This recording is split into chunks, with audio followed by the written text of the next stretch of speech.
নদিয়ার চাঁদ আমার গৌর হরি। আস্তে কথা নয়, তিনি নবদ্বীপে উদয় হলেন শচীগর্ভ সিন্ধু মাঝে। কলিহত জীবের শ্রেষ্ঠ ধন হরিনাম সংকীর্তন জীবের দ্বারে দ্বারে প্রচার করলেন। নাম দিলেন, নিজে নাম করলেন আর জগৎ জীবকে নাম দিলেন। নাম ছাড়া কলিজীবের নাহি আর ধর্ম, সর্বধর্ম সার নামে শাস্ত্রময়। তুমি যে পথেই যাও না কেন, যাকেই ভজো না কেন, যাকেই ভালোবাসো না কেন, তোমাকে নাম ছাড়া উদ্ধারের আর কোনো রাস্তা নেই মা। তাই সেই নাম নিয়ে আমার গৌর হরি আমাদের মতো জীবকে উদ্ধার করার জন্য তিনি কখনো হাতে ধরে পায়ে ধরে, আবার কখনো ধুলায় গড়াগড়ি দিয়ে নাম দিয়েছেন। কত লড়াই করে পণ্ডিতগণ ব্রাহ্মণ পণ্ডিতের সঙ্গে যুদ্ধ করে এই হরিনাম দিয়েছেন কলিহত জীবের উদ্ধারের জন্য। তা সেই করুণাময় গৌর সুন্দর নাম প্রচারে বাহির হবেন বলে তিনি নবদ্বীপ পরিত্যাগ করে সন্ন্যাস ধর্ম গ্রহণ করে যখন তিনি বৃন্দাবনে যাত্রা করেন, সেই সময় নিত্যানন্দ প্রভু নিমাইকে রাস্তার মাঝখান থেকে ধরে এনে তাকে পুনরায় শান্তিপুরে অদ্বৈত প্রভুর গৃহে মায়ের সঙ্গে আবার মিলন করা। তো শচী মায়ের সঙ্গে যখন নিমায়ের পুনরায় দেখা হলো ওই শ্রীধাম নবদ্বীপে শান্তিপুরে অদ্বৈত আচার্য প্রভুর গৃহে, ঠিক সেই সময় অদ্বৈত প্রভুর গৃহে মা দেখছেন যে ছেলে সন্ন্যাসী হয়ে গেছে। এখন নিমাইকে সন্ন্যাসী হতে দেখে মা নয়নের জলে মুখ ভাসিয়ে কাঁদছে। সেই সময় নিমাই বলছে, মা তোমার যদি মন না চাই আমি তোমাকে ফেলে এইভাবে সন্ন্যাসী হব না, তা আমি আবার তোমার সাথে ঘরে ফিরে যাব। বলো মা তুমি কি চাও? মা বললেন, আমি যখন বেঁচে আছি, তুই যখন একবার সন্ন্যাসী হয়ে গেছিস, তোকে তো আর ঘরে ফেরানো যাবে না বাবা। তাই একবার যখন সন্ন্যাসী হয়েছিস তোকে আর ঘরে ফিরতে হবে না, তবে বৃন্দাবনে তুই যাস না, এটা আমার আদেশ। তুই নীলাচলে বাস কর। নিতাই গৌর হরিবল হরিবল। তাই মায়ের কথা মতো গৌর হরি নবদ্বীপ ছেড়ে সন্ন্যাসী হয়ে গিয়েছিলেন নীলাচলে। তা তিনি একা যাননি গো মা, নবদ্বীপে যে সমস্ত পার্ষদগণ সর্বদাই গৌরহরির সঙ্গে থাকতেন, তারাও তাদের পরিবার ত্যাগ করে গৌরহরির সাথে চলে গেছে ওই নীলাচলে। অগণিত ভক্তগণকে নিয়ে প্রতিদিন লীলাচলে ওই জগন্নাথ মন্দিরের সামনে দাঁড়িয়ে দাঁড়িয়ে গৌরহরি আমার জগন্নাথ দর্শন করতেন। ভিতরে আছে এক জগন্নাথ, বাইরে আর এক জগন্নাথ। দেখছেন গৌর সুন্দর জগন্নাথকে দর্শন করে পিছন ফিরে তাকিয়ে সমস্ত ভক্তগণকে নিয়ে গৌরহরি আমার ওই নীলাচলের মাঠে জগন্নাথ মন্দিরের সামনে সবাই কৃষ্ণ নামে মত্ত হলেন। প্রভাত সময় হল,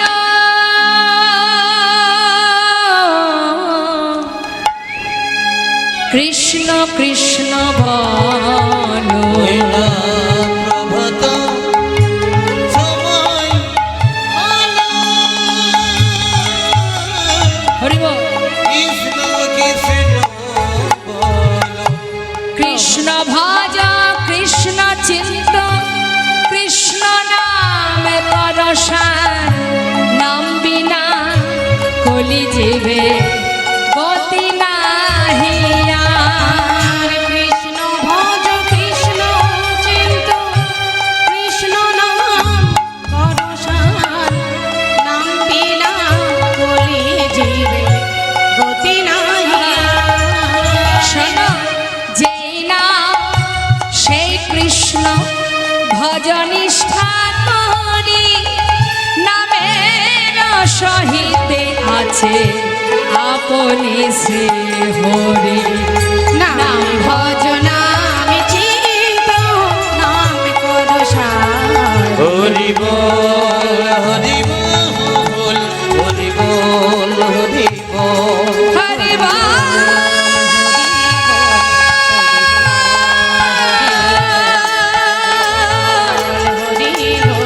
হরি বল। হরি বল।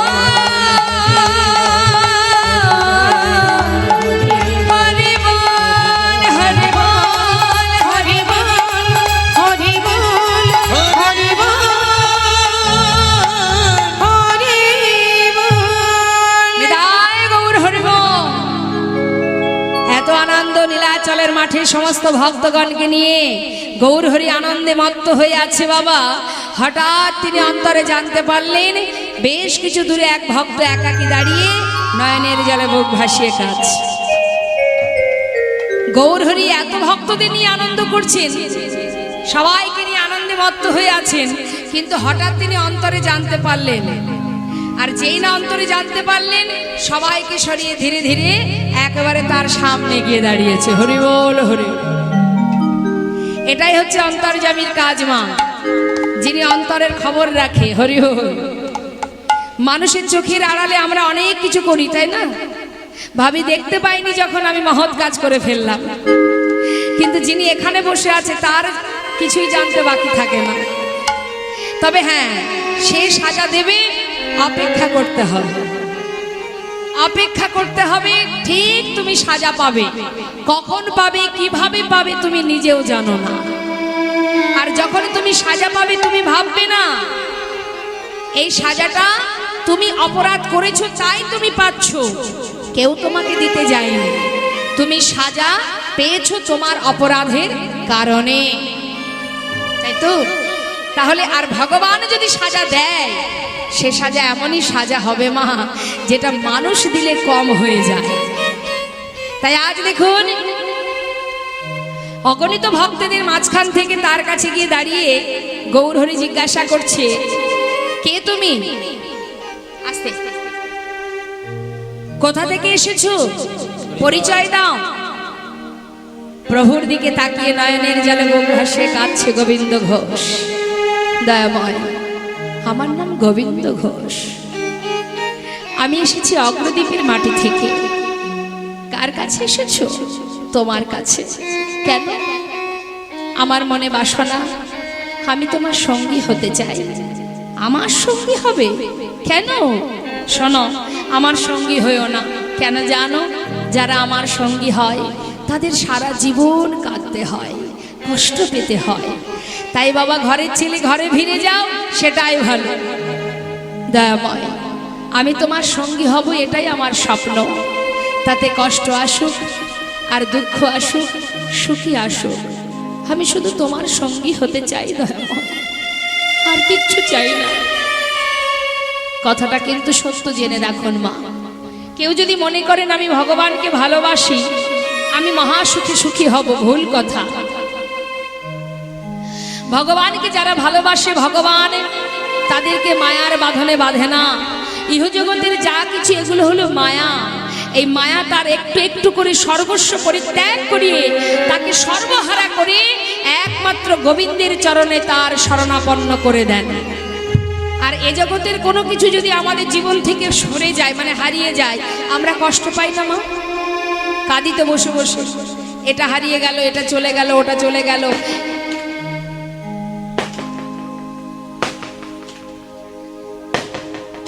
জানি তাই। তাহলে এই যে আমাদের ইহজগতের কোনো কিছু হারিয়ে যাওয়ার জন্য যে কান্না, যে কষ্ট, এই কষ্ট কিন্তু পেতে হবে যারা ভগবানকে ভালোবাসবে। আর যারা ভগবানকে ভালোবাসে না, দেখুন একটা ঘটনা একটু বলি মা। একদিন স্বয়ং ভগবান দেবর্ষী নারদকে নিয়ে রাস্তা দিয়ে হেঁটে যাচ্ছে।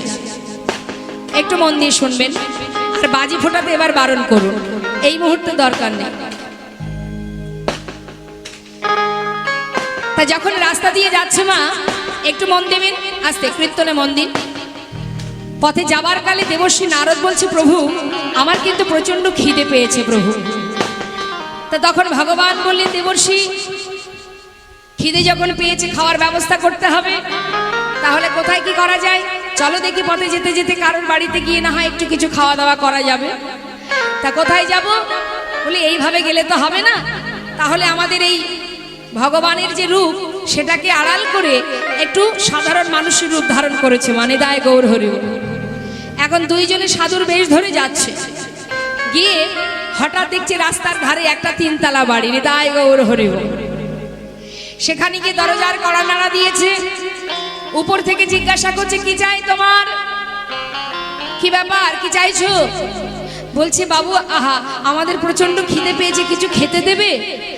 এখন সময় নেই, অন্য কোথাও যাও, এখানে হবে না। যেই না বলেছে মা, সঙ্গে সঙ্গে দেবশ্রী নারদ বলছে, দেখেছো প্রভু, যার এত ধন ঐশ্বর্য আছে, এত তিনতলা বাড়িতে বাস করে, নিশ্চয়ই সুখ স্বাচ্ছন্দ্যে আছে। আমরা যে ক্ষুধার্ত, কিছু খেতে চাইলাম, আমাদের দিল না। প্রভু গো, তুমি এদের অভিশাপ দিয়ে দাও, যেন এদের যা কিছু আছে সব ধ্বংস হয়ে যায়। সঙ্গে সঙ্গে প্রভু বলছে, হ্যাঁ ঠিকই তো বলেছো দেবর্ষি, আমার তো খেয়াল ছিল না, ঠিক বলেছো।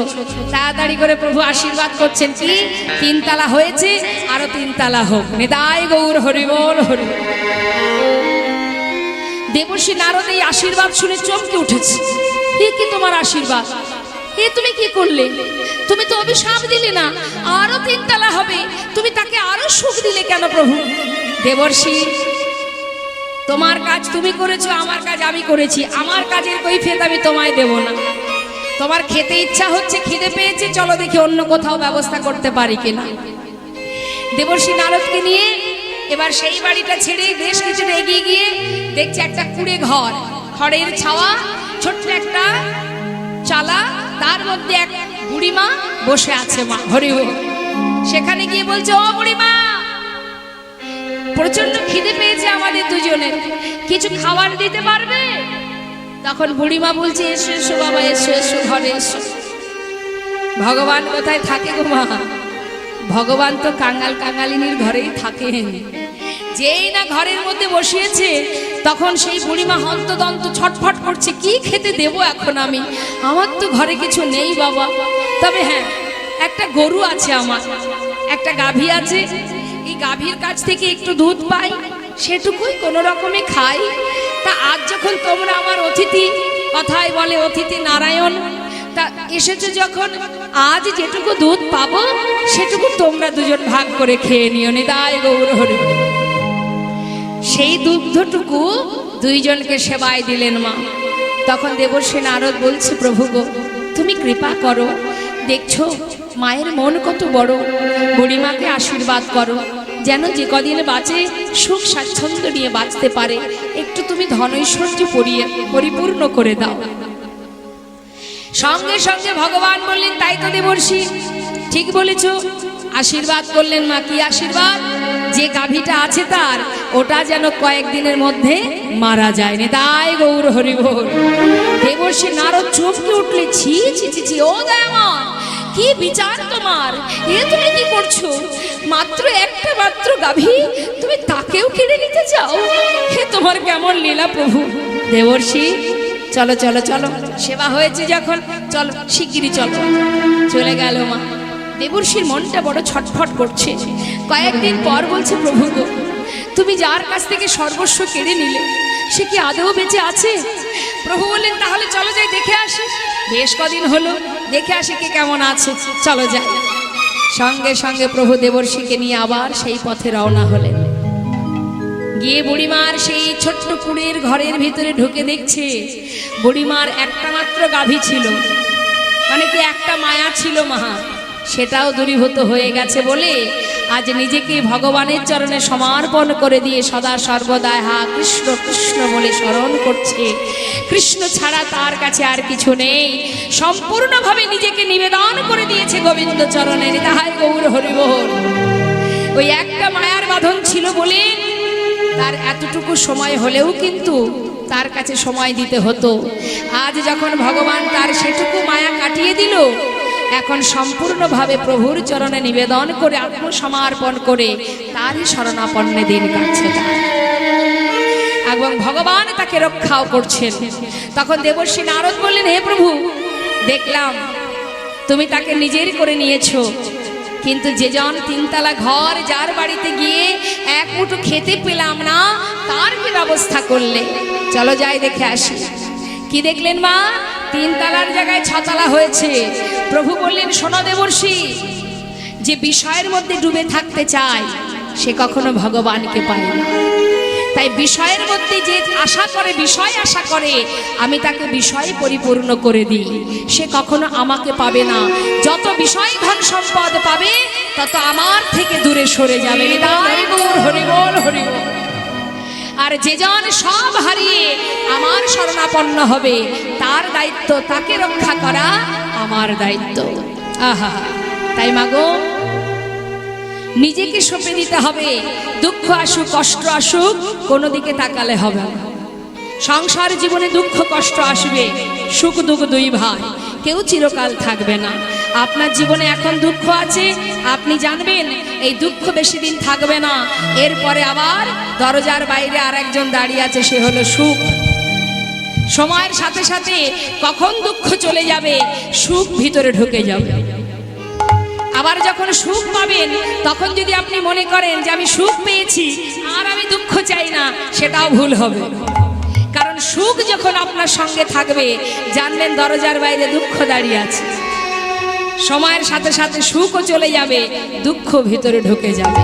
যেমন রাতের পরে দিন আছে, দিনের পরে রাত।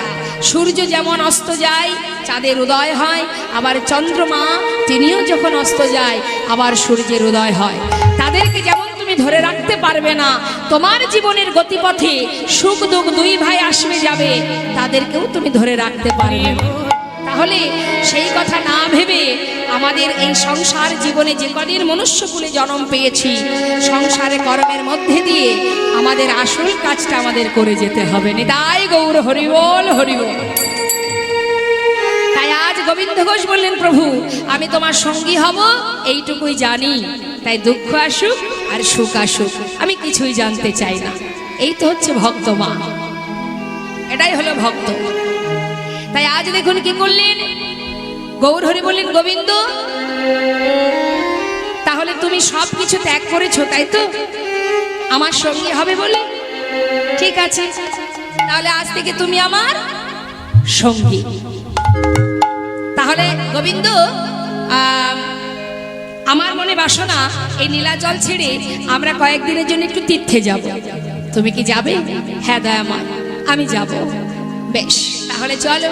যেই বলেছে চলো, সঙ্গে সঙ্গে আর যত ভক্ত ছিল তারা বললেন, দয়াময় তুমি যদি তীর্থে যাও আমরাও তোমার সঙ্গে যাব। গৌর হরি বলেন, না না তোমরা থাকো, আমরা কয়েকদিনের জন্য যাব, আবার এখানেই চলে আসবো। তোমরা ছাড়া আমার আর কি জায়গা আছে গো দয়াময়, তোমাকে ছেড়ে থাকতে পারবো না। সেটা একদিনের জন্য হোক আর এক সেকেন্ডের জন্যই হোক, আমরা থাকবো না। তুমি গেলে আমরাও তোমার সঙ্গে তীর্থে যাব। বেশ, তাহলে চলো। গৌর হরি সমস্ত ভক্তগণকে নিয়ে নীলাচল থেকে এবার চললেন বৃন্দাবনের পথে। যাত্রা করছে, নিজে হরিনাম করছে আর হরিনাম বিলাতে বিলাতে যাচ্ছে মা। তা যাচ্ছে যখন সমস্ত ভক্তগণকে নিয়ে গৌর হরি কৃষ্ণ নাম গাইতে গাইতে যাচ্ছে, আর পশ্চাতে যাচ্ছে ভক্তগণ, তারা গাইছে কি? গৌর হরি বলছে তোমরা কৃষ্ণ কৃষ্ণ কৃষ্ণ কৃষ্ণ বলো। ভক্তরা বলছে কৃষ্ণ বলবো না, কৃষ্ণ নাম তুমি করো। আমরা গাইবো তবে কৃষ্ণ নাম নাম, আমাদের যে ভগবান আমরা তার নাম করব। মায়েরা বলুন তো আমাদের কলির ভগবান কে? মায়েরা বলুন, জোরে বলুন। পাশের জন শুনতে পাচ্ছেন? আমি তো শুনতে পাচ্ছি না। গৌরাঙ্গ মহাপ্রভু। তাহলে আমাদের কলির ভগবান গৌর হরি। এখন গৌর হরি যাচ্ছে কৃষ্ণ বলতে বলতে, আর পশ্চাতে ভক্তগণ যাচ্ছে গৌর বলতে বলতে। আসুন আমরাও যাচ্ছি, যখন আমরা তো লীলার সাথে সাথে যাচ্ছি, তাহলে আমরাও গাইবো। দেখে হাত তুলে সবাই, গৌর হরি বল, গৌর হরি বল।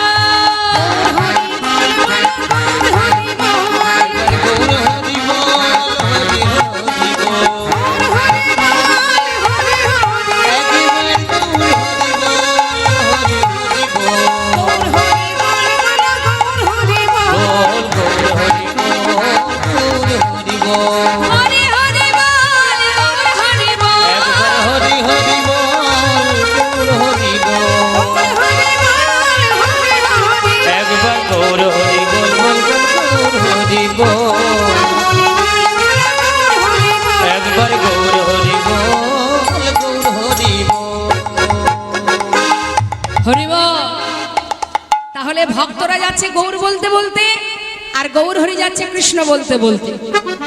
যেতে যেতে হঠাৎ গৌর হরি চিন্তা করলেন গোবিন্দকে আর একটু পরীক্ষা করা যাক। নিতাই গৌর হরি বল।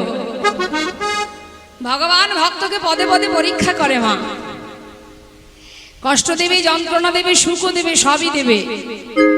কার ভিতরে তুমি বেশি আকৃষ্ট হও ভগবান দেখবে। কিভাবে পরীক্ষা করছে? গোবিন্দ বলো দয়াময়,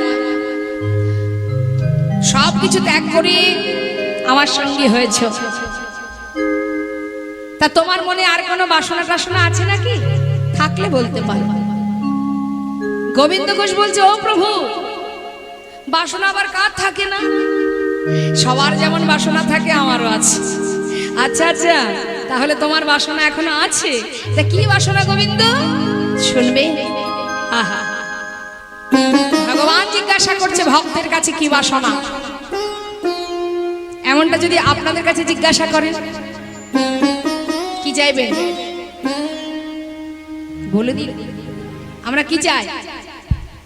সুখ দাও, শান্তি দাও, শরীর অসুস্থ ভালো রাখো, স্বামীর শরীর ভালো যাচ্ছে না ভালো রাখো, ঘরটা এখনো কমপ্লিট হয়নি সেটা ঠিক করে দাও, গাড়িটা ঠিক করে দাও।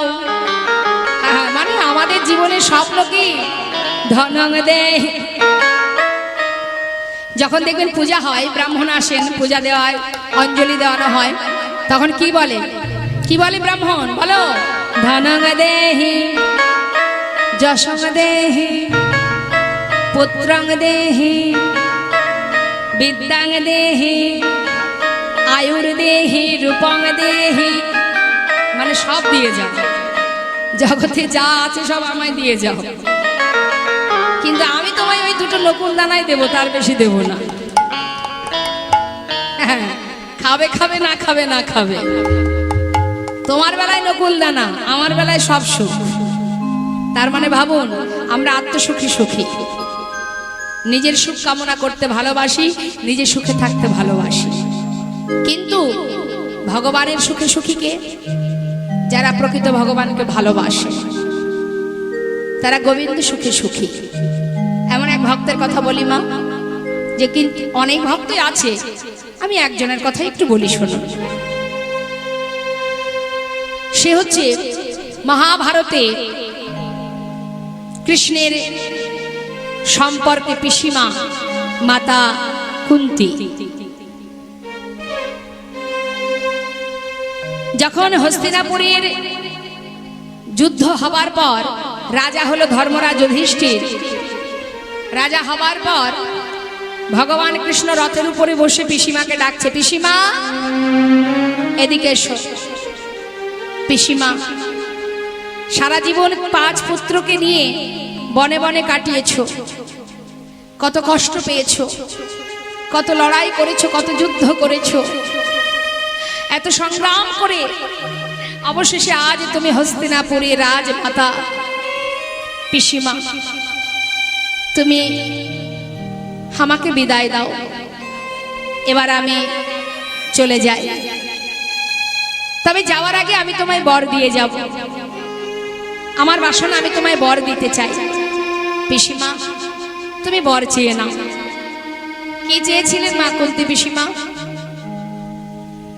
ছেলে রাজা হয়েছে হস্তিনাপুরে, সে রাজমাতা।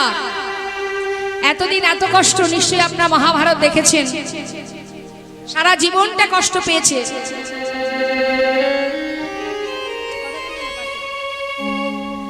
সারা জীবন কষ্ট পেয়ে অবশেষে যখন ছেলে রাজা হলো, রাজা হবার পর কুন্তী পিসিমা কৃষ্ণকে বলে উঠলেন, কৃষ্ণ, বর যদি দিতে চাও তবে এই বরই দিয়ে যাও। হে দয়াময়, এতদিন আমার দুঃখ ছিল, কষ্ট ছিল, তাই তুমি আমার সঙ্গে, আমার 5 পুত্রের সঙ্গে বন্ধুর মতো ছিলে। কিন্তু কৃষ্ণ, আজ আমার ছেলে রাজা হয়েছে বলে, সুখের নাগাল পেয়েছি বলে আজ তুমি আমাদের ছেড়ে চলে যাচ্ছ। তবে যাও কৃষ্ণ, ধরে তোমায় রাখবো না। তবে যাওয়ার আগে শুধু একটা কথা বলে যাই, বর যদি দিতে চাও তবে এই বর দাও। এই জগতে আর যত দুঃখ আছে, আর যত কষ্ট আছে, যত যন্ত্রণা আছে, বেদনা আছে, সবটুকু তুমি আমায় দিয়ে যাও। এতটুকু সুখ যেন আমার জীবনে না আসে, যে সুখ পেলে, যে যন্ত্রণা পেলে সারা জীবন কৃষ্ণকে কাছে পাওয়া যায়। মৃত্যুকাল পর্যন্ত, শেষ নিঃশ্বাস পরিত্যাগ করা পর্যন্ত তোমাকে কাছে পেতে পারি, এমন দুঃখ এমন যন্ত্রণা তুমি আমায় দিয়ে যাও কৃষ্ণ। পাশে দাঁড়িয়ে আছে ভীম। ভীম বলছে, মা সারা জীবন তো কষ্ট পেলাম, তোমার কি স্বাদ মেটেনি? আবার কেন তুমি দুঃখ চাইছো? মাতা কুন্তী বলে উঠলেন, তবে শোন বাবা, এতদিন দুঃখ ছিল তাই কৃষ্ণ তোদের সঙ্গে বন্ধুর মতো ছিল। আজ যেই আমার ছেলে হস্তিনাপুরের রাজা, আজ কৃষ্ণ আমাদের ছেড়ে চলে যাচ্ছে বাবা। ওই সোনার সিংহাসনে বসে থেকে কৃষ্ণকে হারানো ভালো, নাকি সিংহাসন পরিত্যাগ করে কৃষ্ণকে কাছে নিয়ে সারা জীবন বনে বনে কাটানো ভালো? আমি চাই না সে সিংহাসন। যুধিষ্ঠির, সিংহাসন থেকে নেমে আ, যে সিংহাসনে বসলে কৃষ্ণ হারা হতে হয় সে সিংহাসন আমি চাই না। ভগবান কৃষ্ণ আমার কুন্তী পিসিমার ভালোবাসা দেখে রথ থেকে নেমে এসে পিসিমাকে জড়িয়ে ধরলেন বুকের মধ্যে। পিসিমা, এত ভালোবাসো তুমি আমাকে, আমার জন্যে সোনার সিংহাসন পরিত্যাগ করতে চাও? আমি তোমার ভালোবাসায় বাধা পড়ে গেলাম পিসিমা। যখনই স্মরণ করবে আমি তোমার সামনে এসে দেখা দেব। এই হচ্ছে ভক্তের চাওয়া। ভক্ত এটুকুই চাই মা। আর যখন গোবিন্দ ঘোষের কাছে এসে গৌরহরি বললেন, গোবিন্দ তোমার মনে কি বাসনা তুমি আমায় বলো, তখন গোবিন্দ ঘোষ বলে উঠলেন, হে প্রভু, জিজ্ঞাসা যখন করেছো তাহলে শোনো আমার কি বাসনা। দয়াময়, আমার মনেতে ছিল গো বাসনা,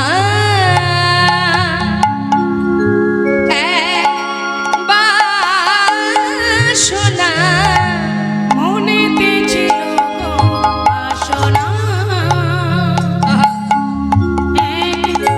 বাসনা। আমার মনেতে ছিল গো বাসনা, এক বাসনা। ছিল বাসনা, আমার এক বাসনা। ও প্রভু, যাব মধুর বৃন্দাবন,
যেই না বলেছে আমার বাসনা বৃন্দাবনে যাব, গৌরহরি গলাটা জড়িয়ে ধরলেন।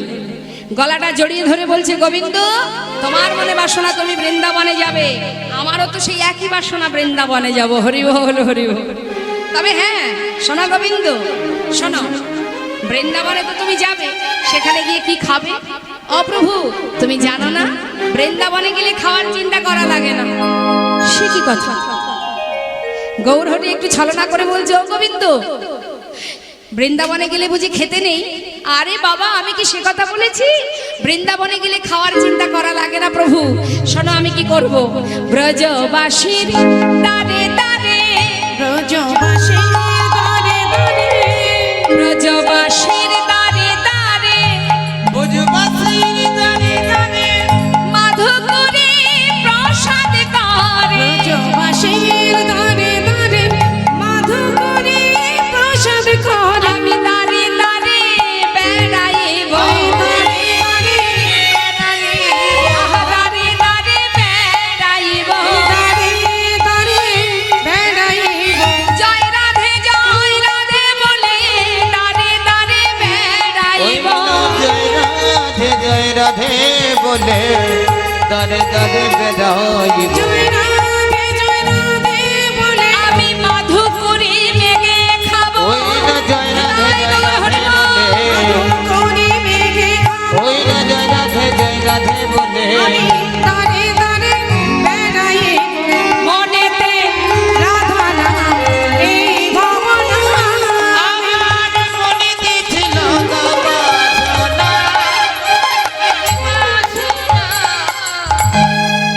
ও আচ্ছা আচ্ছা আচ্ছা, বুঝলাম। তাহলে তুমি দারে দারে রাধা নাম জপ করবে আর মাধু করে ভিক্ষা করে খাবে। হ্যাঁ প্রভু, বেশ বেশ। পরীক্ষা করতে করতে সমস্ত ভক্তগণকে নিয়ে যেতে যেতে মা বেশ কিছুটা দূরে প্রভু এগিয়ে গেলে। বেশ কিছুটা দূরে যেই না এগিয়ে গেছে, পিছন দিকে ভক্তরা চিন্তা করছে তাই তো গৌরহরি যদি আগে আগে চলে যায় আমরা তো পথ ভুলে যাব। পিছন থেকে ডাকছে ও দামা। প্রভু যেই না ডাক দিয়েছে মা, হঠাৎ আর এক ভক্ত বলছে আরে থাক না, যাচ্ছে যা। আরে সে তো জানে আমরা পিছনে আছি, আমাদেরকে না নিয়ে তিনি কোথাও যাবেন না, যাচ্ছে যা। এই বলে পশ্চাতে ভক্তরা আর বেশ কিছু দূরে গৌরহরি একা একা যাচ্ছেন। তাই গৌরহরি বল, হরি বল। হঠাৎ গৌরহরি পথে চলতে চলতে তার তৃষ্ণা পিপাসায় গলাটা শুকিয়ে যাচ্ছে। এখন যেই না তৃষ্ণা পেয়েছে মা চিন্তা করছে এই গভীর বনের ভিতরে কোথাও যদি একটু জল পেতাম তাহলে তৃষ্ণাটা নিবারণ করতাম। এখন গভীর বনের মধ্যে দিয়ে গৌরহরি যাচ্ছেন আর চারিদিকে তাকিয়ে তাকিয়ে দেখছে কোথায় একটু জল পাওয়া যাবে, তৃষ্ণা নিবারণ করবে। হঠাৎ তার চোখে পড়ে গেল বেশ কিছু দূর থেকে এক গোয়ালা কাঁধে করে বাঁক নিয়ে বাঁকের শিখায় ঘোলের ভাণ্ড সাজিয়ে নিয়ে ধীরে ধীরে এগিয়ে আসছে। ঘোল নেবে গো, ঘোল ভালো ঘোল আছে। ও গোয়ালা, হ্যাঁ বলুন বলুন। ঘোল আছে? আছে গো, আছে। এদিকে এসো, এদিকে এসো। কাছে ডেকে নিয়ে গৌরহরি বলছে গোয়ালা আমাকে একটু ঘোল দাও না, আমার প্রচন্ড তৃষ্ণা পেয়েছে, শিগগিরই দাও। তাড়াতাড়ি করে যেই বাঘটা নামিয়ে একটা ভাণ্ড দিতে গেছে বাবা, হঠাৎ করে বলছে শোনো ও গোয়ালা, ওই বড় ভাণ্ডটা আমাকে দাও, যেটা সবচেয়ে বড়। ওই ছোটখাটো ভাণ্ডে আমার তৃষ্ণা মিটবে না, যেটা বড় আছে ওটা আমাকে দাও। ঠিক আছে প্রভু, ঠিক আছে। যেই না ছোট ভাণ্ডগুলি নামিয়ে বড় ভাণ্ডটা প্রভুর হাতে দিচ্ছে, এদিকে মনে মনে চিন্তা করছে যা সব থেকে বড় ভাণ্ডের ঘোলটা যদি এই ঠাকুর খেয়ে নেয় তাহলে আমাকে আর বেশি দূর গ্রামে ঘোরাঘুরি করতে হবে, আর বেশি ছোটাছুটি করব না, তাড়াতাড়ি করে বিক্রি করে ঘরে যেতে পারবো। আহা, দিনটা আজ আমার ভালোই যাবে। এত বড় ভাণ্ডের ঘোল খেয়ে নিলে আমাকে তাড়াতাড়ি করে বিক্রি করে ঘরে যেতে পারবো আমি। দিচ্ছি ঠাকুর। বড় ভাণ্ডটা দিয়েছে মা, সেই এক ভাণ্ড ঘোল কিন্তু প্রভু পুরোটাই সেবা করেছে। পুরোটা সেবা করে খালি ভাণ্ডটা দিয়ে বলছে গোয়ালা এই নাও ধর, কৃষ্ণ কৃপাময় তোমায় যেন কৃপা করে। গোয়ালা চিন্তা করছে ঠাকুর দামটা বের করুক, ততক্ষণে আমি ভাণ্ডগুলো গুছিয়ে নিই, এই ভেবে পিছন ফিরে ভাণ্ড গোছাচ্ছে। যেই না ভাণ্ড গোছানো হয়ে গেছে মা, হঠাৎ পিছন দিকে তাকিয়ে দেখছে ঠাকুর চলে যাচ্ছে। ও ঠাকুর, ও ঠাকুর, ও ঠাকুর, ও ঠাকুর চলে যাচ্ছে যে। গৌরহরি বেশ কিছু দূরে এগিয়ে গিয়ে যেই না গোয়ালার ডাক শুনেছে পিছন ফিরে চলে যাচ্ছ, ঘোল খেয়েছো, ঘোলের দাম দিয়ে যাও। ঘোলের দাম? ও গোয়ালা, হ্যাঁ। আমার কাছে তো কড়ি নেই।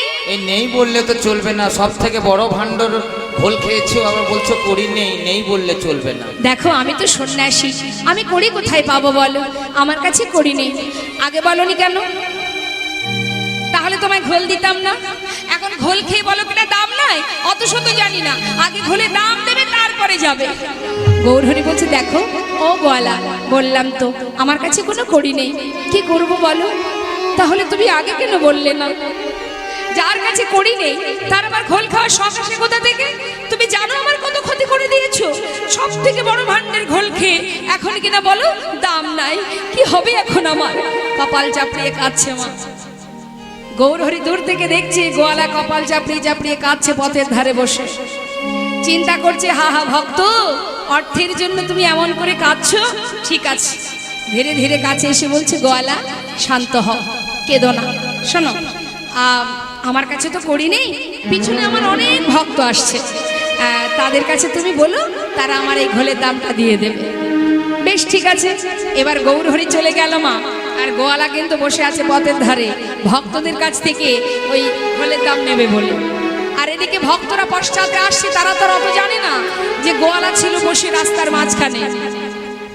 তারা প্রভুকে স্মরণ করতে করতে যাচ্ছে, মনের আনন্দে গাইতে গাইতে যাচ্ছে। মন লাগুরে মন লাগুরে, মন লাগুরে, মন লাগুরে, মন লাগুরে, মন লাগুরে, তোহারি চরণে মন লাগো রে। মায়েরা উলু ধ্বনি হরিব।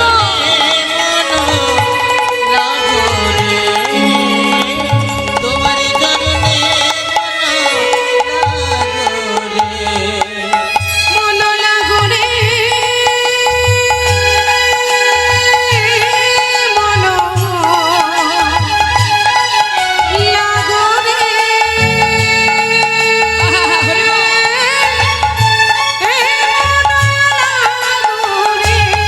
মন লাগো রে, মন লাগো রে, মন লাগো রে, লাগো রে, লাগো রে, লাগো রে, মন লাগো রে। হরিবল হরিবল হরিবল হরিবল।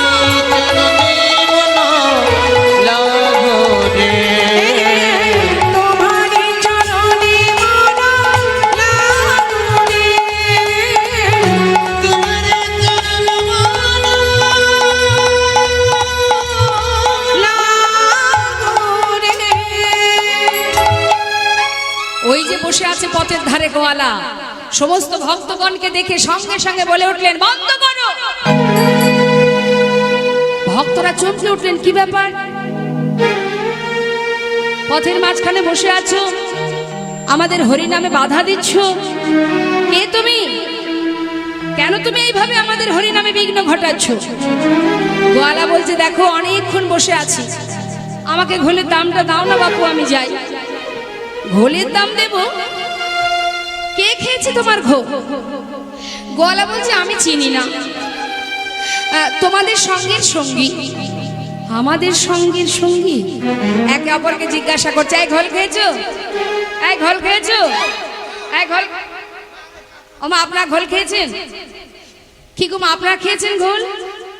কেউ তো খায়নি, তাহলে দাম দিতে যাব কেন? হ্যাঁ, ঘোল না খেয়ে শুধু শুধু কেন দাম দেব? গোয়ালা বলছে বললাম তো আমি তাকে চিনি না, তবে আমার কাছে ঘোল খেয়ে বলে কিনা দাম নাই, দাও না বাপু আমি যাই। আরে আগে তো বলো কে খেয়েছে? গোয়ালা বলছে আমি তো চিনি না। নাম জানো? না। তাও জানো না? দেখতে কেমন বলতে পারবে? বলছে হ্যাঁ সেটা একটু একটু বলতে পারবো। আচ্ছা তাহলে বলো, দেখতে কেমন একটু বলো তো দেখি, তাও তো চিনতে পারবো। শোনো তাহলে, দেখতে কেমন জানো? দেখলাম এমন মানুষ আমি আগে কখনো দেখিনি। কেমন দেখতে জানো? নবীন যৌবন,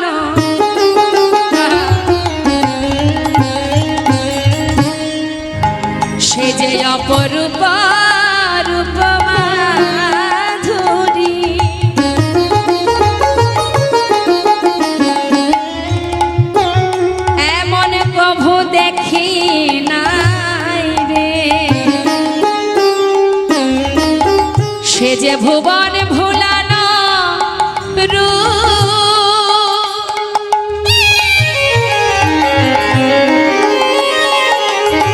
কি বলবো সেই রূপের কথা,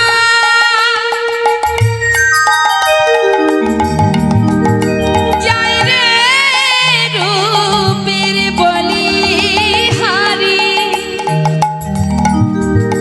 বলিহারি বলিহারি হে যা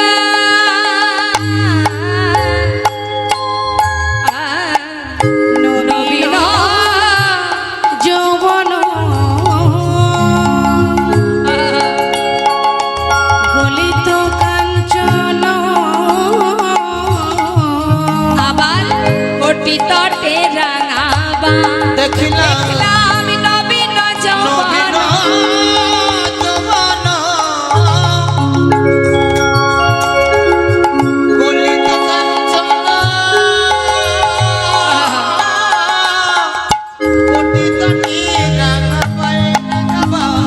মুখে কৃষ্ণ বলিয়া নিজে উলুধ্বনি হরিবল হরিবল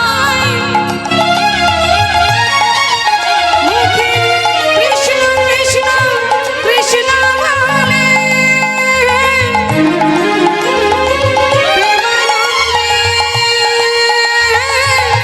বাহু তুলে মুখে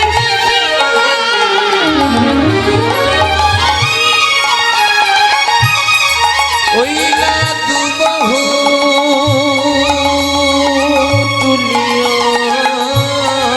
তারা নাচিয়া নাচিয়া যায় গৌর হরিবল নাচিয়া নাচিয়া যায় কাঁচা সোনা কাঁচা সোনা দেখে মনে হলো কাঁচা সোনা দেখে মনে হলো কাঁচা সোনা এমন রূপের মানুষ কভু দেখি নাই, দেখে মনে হলো যেন কাঁচা সোনা। এমন রূপে মানুষ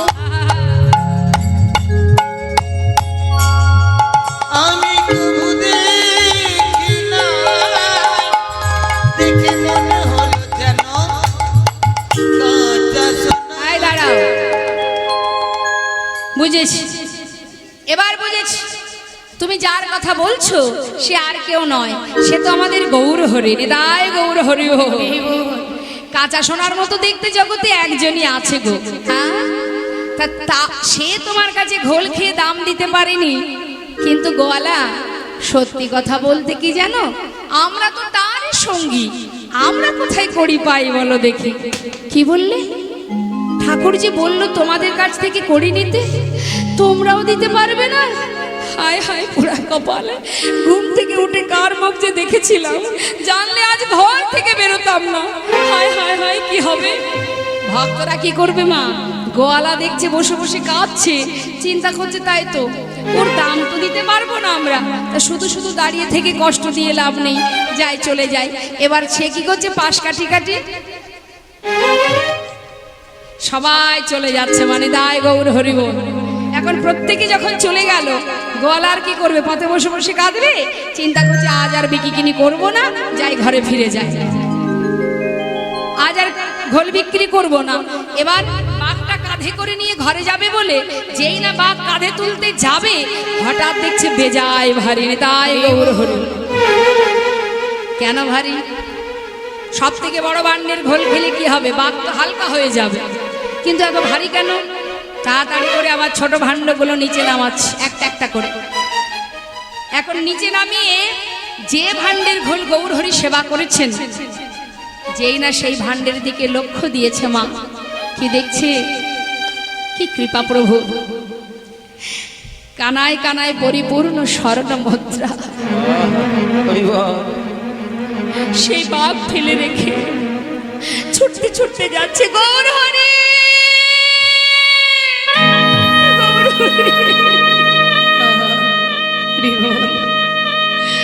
তোমার কেমন লীলা যায়, তোমার কেমন করুণা, চরণটা জড়িয়ে ধরেছি, ক্ষমা করো দয়াময়, ক্ষমা করো। আমি তোমায় চিনতে পারিনি প্রভু, আমি কত কটু কথা বলেছি তোমায়, তুমি ক্ষমা করো গৌরহরি, ক্ষমা করো। তুমি নিজ গুণে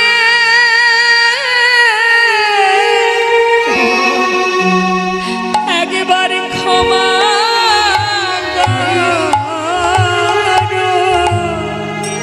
তুমি নিজ গুণে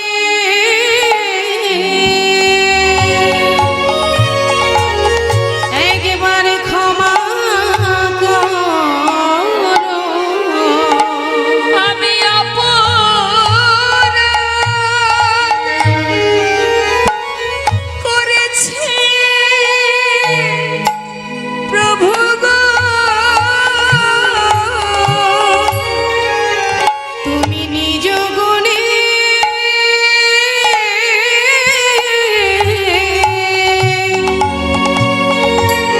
একেবারে ক্ষমা করো।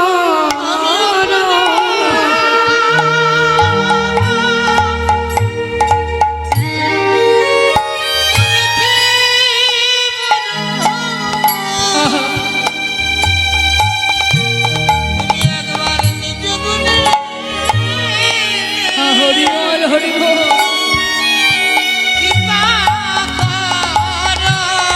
শুনেছি তুমি নাকি কৃপা সিন্ধু, বলো একবার আমার প্রতি কৃপা হবে না গো। তুমি তুমি নাকি কি সিন্ধু বলো, আমার প্রতি কৃপা হবে না গো। তুমি নাকি কি সিন্ধু, তবে আমার প্রতি কৃপা হবে না গো। তোমার ওই চরণে আমায় রেখে দিও। নিতাই গৌর হরি গো। আমার দয়াল হরি তোমার চরণ ছাড়া করো না গো। আমার দয়াল হরি চরণ ছাড়া করো না গো। হরিবল হরিবল, নিতাই গৌর হরি গো। দয়াল হরি করো না গো। হে আমার দয়াল হরি, ওই চরণে স্থান দিও। হে আমার দয়াল হরি, ছাড়া করো না গো। হে আমার দয়াল হরি।